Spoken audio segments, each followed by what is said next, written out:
The Buccaneers will win the NFC South. Is that an overreaction? Obviously not an overreaction. We've been talking about it since the offseason, and they're right there behind the Saints. Now, they have to pass the Saints, obviously, because they lost to them twice, and therefore the Saints have the tiebreaker. But the Saints just lost their quarterback for we don't know how long. And think about this. The Buccaneers, I want the former players in here to chime in. The Buccaneers don't have to get on a plane again for a month. Their next road game is December 20th. Veteran team, some older guys, that matters this time of year. They have 3 home games and a bye. Yeah, that's a very good point. They also don't have any cold weather games. They will not have to deal with that, which helps when you have a 43-year-old quarterback and more. So let me bring those guys back in here. And Marcus, I want to start with you because it confounds me. A week ago, we're having a conversation of what's wrong with the Bucs. They just got shellacked by the Saints. Now here we are. Oh, they clearly look like the team to beat. What does that mean? What are we supposed to say about them?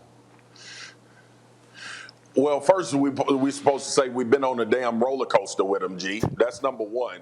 And then the second thing is they're the best team in the NFC now. Like, look, this is fluid. Like, everybody knows, like, when we watching these games, and obviously if Drew Brees hadn't gotten hurt, this would be a moot point.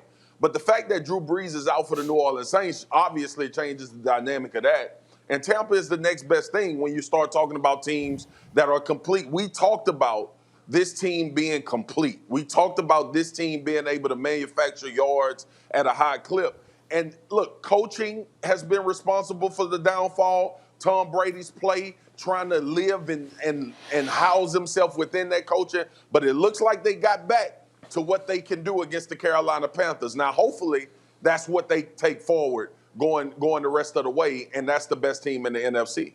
All right, Jeff Saturday, let me come to you on putting it this way.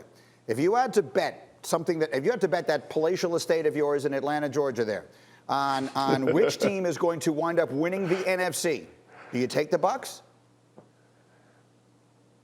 I've been all in on the Bucs the whole time, Greeny. I'm not changing now, man. I've already pushed all in. You know what I mean? Listen, Swagoo said it. I fully agree. I think when you look at the Bucs, they are a complete football team. Again, Drew Brees' injury definitely helps and makes me feel much better about my push because I don't think he'll be back in 3 weeks. Probably not, more like a 6-week type thing in my opinion. But that's the only team that's really been their kryptonite. So as you're looking at this team, the only caveat I would say, the only issue for me with the Bucs offense is Tom Brady in the deep ball. That gives me concern when you talk about that portion, right? Because when you're talking about he has one of the lowest incompletion rates, or he has the highest incompletion rate of 20-plus yard balls downfield, that gives me pause and concern because that's really what BA wants to do. So when you're talking about that part has to get better. And here's the other part that no one talks about. That frustrates receivers. When Evans wins, he wants the ball. When AB wins, they want the ball, right? When Gronk wins, gets over the top, you got to make those plays. That has to happen for this Bucs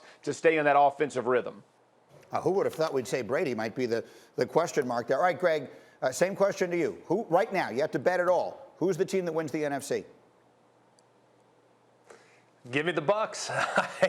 Saturday talked me into it. I thought it was funny that Graziano mentioned a plane flight, given the fact that the Bucs were delayed like 8 hours on the ground on Saturday night just last week. I like the Bucs, and he mentioned the deep ball. To me, it's as much about what the Saints aren't right now, and that's what I just don't know what they're going to be without Drew Brees. Like, you can tell me 2-3 weeks, no chance. I'm broken ribs with an aging quarterback. I'm thinking 5 or 6 at the minimum. So I like the Bucs in large part due to what the Saints don't have, and that's a Hall of Fame quarterback pulling the trigger. So it is unanimous here. We all like Tampa Bay. We shall see. Thank you for watching ESPN on YouTube. For live streaming sports and premium content, subscribe to ESPN+.